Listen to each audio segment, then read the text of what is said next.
But nowadays, our lifestyles make us sit much more than we move around, and our bodies simply aren't built for such a sedentary existence. In fact, just the opposite is true.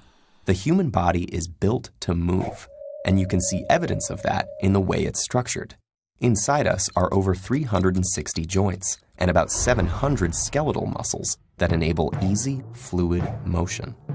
The body's unique physical structure gives us the ability to stand up straight against the pull of gravity.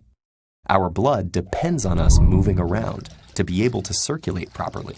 Our nerve cells benefit from movement, and our skin is elastic, meaning it molds to our motions. What happens when you just don't? Let's start with the backbone of the problem, literally. Your spine is a long structure made of bones and the cartilage discs that sit between them. Joints, muscles, and ligaments that are attached to the bones hold it all together. A common way of sitting is with a curved back and slumped shoulders, a position that puts uneven pressure on your spine. Over time, this causes wear and tear in your spinal discs, overworks certain ligaments and joints.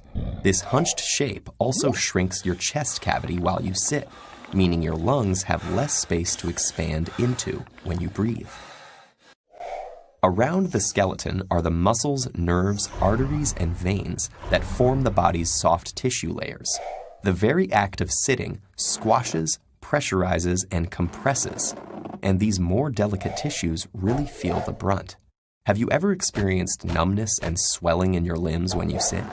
In areas that are the most compressed, your nerves, arteries, and veins can become blocked, which limits nerve signaling, causing the numbness, and reduces blood flow in your limbs, causing them to swell. Unfortunately, the ill effects of being seated don't only exist in the short term. Recent studies have found that sitting for long periods is linked with some types of cancers and heart disease, and can contribute to diabetes, kidney, and liver problems. In fact, researchers have worked out that worldwide, inactivity causes about 9% of premature deaths a year. That's over 5 million people. But luckily, the solutions to this mounting threat are simple and intuitive. When you have no choice but to sit, try switching the slouch for a straighter spine.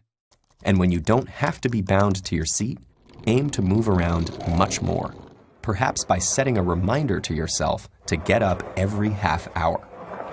But mostly, just appreciate that bodies are built for motion, not for stillness.